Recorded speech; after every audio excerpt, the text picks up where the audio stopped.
Hey all you heroes out there, and apologies for the state of this video. Basically we're getting everything ready to go on a trip and I don't have my usual setup, set up. So this is what you're gonna have to live with for the report of this video. But hey, Pokémon Scarlet and Violet. We got new information yesterday in a Pokémon Presents. Very exciting stuff. There was a bunch of other Pokémon news that came before it, but I'm just here for the Scarlet Violet. All the other stuff doesn't really appeal to me in any which way. But we officially have our region name, which is, it keeps escaping me because I keep wanting to say Pangea, and I know that's not right. Oh god. I'm sorry, I just completely keep forgetting it. It's awful. But so what we know, we got a couple new Pokemon. We got a regional version of Wooper that's a poison ground type, which is pretty cool. I hope that it evolves into a regional Quagsire instead of a region unique evolution. I would very much like Quagsire to still be there. We also have the cutest little boy ever, Fidough. A fairy type pupper made of dough. Oh my god, you can see like little donut shapes on him and everything. He's so cute. Now I will say, my heart still belongs to Lechonk, and it probably always will.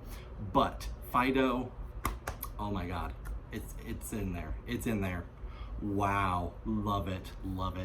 As for everything else, hey, someone at Game Freak really looked at the Crystal Onyx episode of the anime and said, I can make a whole region based on this concept. So we have terastalization. Any Pokemon can terastalize and get all crystally. We are the crystal gems. That was way off. My Steven Universe game is just not where it needs to be right now. Dang, but you know, I want to see that. I want to see that parody. I want to see Pokemon terastalization with Steven Universe. I want to see that now. Please do so. The concept itself, I feel for all those little Pokemon within their necks. Those crowns, those crystal crowns that end up on their heads are so huge and awkward. How are they carrying that on their little necks? That's awful. No, in general, I like the concept. I like the idea. The way that it actually looks visually, not that appealing to me. Hi, Sneakers. Hey, do you want to say hi? Do you want to say hi to the people? Oh, you say hi? This is my Fidough. Want to say hi? Want to say hi to all the people as we talk about the Pokemons? Yes, you do. Yes, you do. Oh, are you gonna go see mommy again? Are you gonna go downstairs and see mommy some more while she's working? No? You gonna hang out with me? Oh. No. Apologies. I'm also not gonna be able to edit this. Sneakers, come here. No barking at the people outside. This is just gonna get thrown up as it is, and I apologize very much. So yeah, we got the way it looks visually, it's kind of pretty, but overall I don't like it.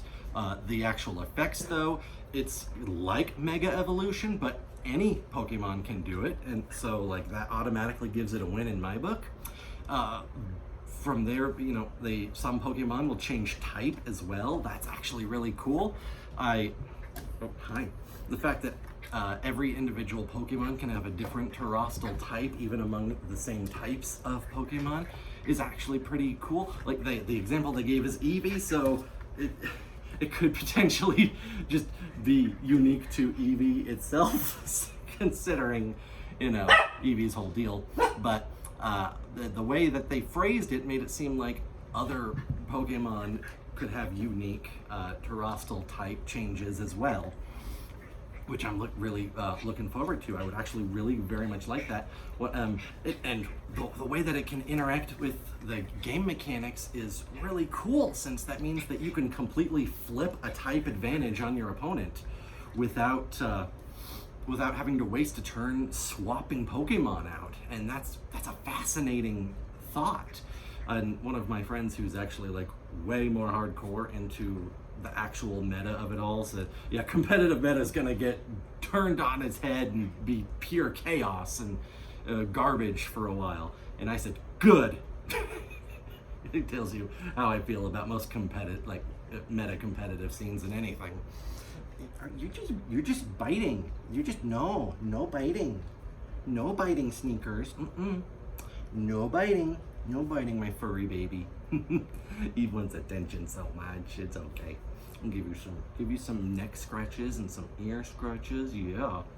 So the more into it, there's raid battles are back from Sword and Shield, except now you don't have to wait on your all your friends' turns, so you can just keep using your turns, which is really cool and probably just about the only thing that would get me to participate in such a thing. If you know me, you know I hate online multiplayer anything. I just hate it so much for a lot of reasons, and a lot of that is, you know, growing up as an only child. But no biting, just love, yes. Beyond that, multiplayer looks like it could be fun, for sure. Then the fact that everything is all open world, you can take on any gym in any order that you want. They also said, you know, that's only one storyline though. There's two other storylines, which are both, you know, take them in however you want, in whatever order you want to progress things, which honestly is cool, but rough. It also makes me wonder, like, how scaling is going to work with this. Is everything still at a set level, and so you could go somewhere and get beef gated out because they're just so much tougher than you? Is it based off of like kind of the average level of your party as it is, based on how many gym badges you have? But then if it's based on how many gym badges you have, how would they scale that with like two other storylines completely unrelated to the Pokemon League, you know? So it's all very complex, and I can see it getting out of hand very quickly. But I'm interested to see how it works. Our two box legendaries you seem to get like right out of the gate, and they're your main transportation. So no HMs, no ride Pokemon, just one legendary that serves all transportation needs. Oh boy, we go back to card games on motorcycles, but now it's Pokemon battles on motorcycles. But that's interesting on its own, just the fact that, you know, they're legendaries and you get them out of the gate. What? The only way I can imagine that working is if they can't take a battle form until late in the story. That's the only way I can imagine that working at all. But then does the Pokemon Academy that you're signing up with know what they are in that case? And if they do, why do you get this legendary and not all these other students? That is very confusing. I am interested to see how that goes. Beyond that, let's see. We have you know, bunch of different faculty, some students that they showed off, all of which, like, you know, look like they could be interesting. We just got to get more information on them. I really want us to go back to the era of asshole rivals. It's been so long since we've had a genuinely compelling asshole rival. And so I'm talking about, you know, Blue/Gary Oak, Silver, where they were, you know, Blue grew up with your character, with Red, and so like you were friends, but he also let his competitive spirit get the better of him and was a jerk to you, right? And then Silver was straight up a criminal. He's the son of Giovanni, for one, even though he hates Giovanni and Team Rocket. But, you know, didn't exactly fall far from the tree in that situation until he goes through his character growth. He's the only rival who just straight up steals his starter, his Pokemon partner. And unless we go into Sun and Moon, which I guess technically Gladion did steal his partner from Mama Dearest and and her company, but he's also, you know, not really an asshole so much as he is just a brooding lone wolf type, you know, and there was just not as much built there in that relationship between the player and Gladion until much later. So, like, I hope I'm conveying what I mean properly. We just have been having, for way too long, our rivals have either been fun, happy friends, or they've been like an alternate rival who's not actually your main rival and still doesn't really capture that same spirit. I hope I'm getting that what I mean across well. Sorry, got Pupper taking up some of my attention. Yes. No untying my shoes. No untying my shoes. He just wants that attention. Yes, he does. So, anything else that I have to say? I had notes, but I don't have them at the moment because, again, I'm sorry, I threw all this together like at the very last second. I'm just kind of, you know, right here on the stairwell, everything, whatever's popping off on my head. I think that's all for now. I'm actually very excited. Oh, they still didn't show us the actual battling and catching mechanics. I'm hoping that some of what came with Pokemon Legends Arceus is brought in, because, good lord, mainline Pokemon needs so much revamp. It needs innovation. It needs it. And what we have going on right now is not necessarily enough.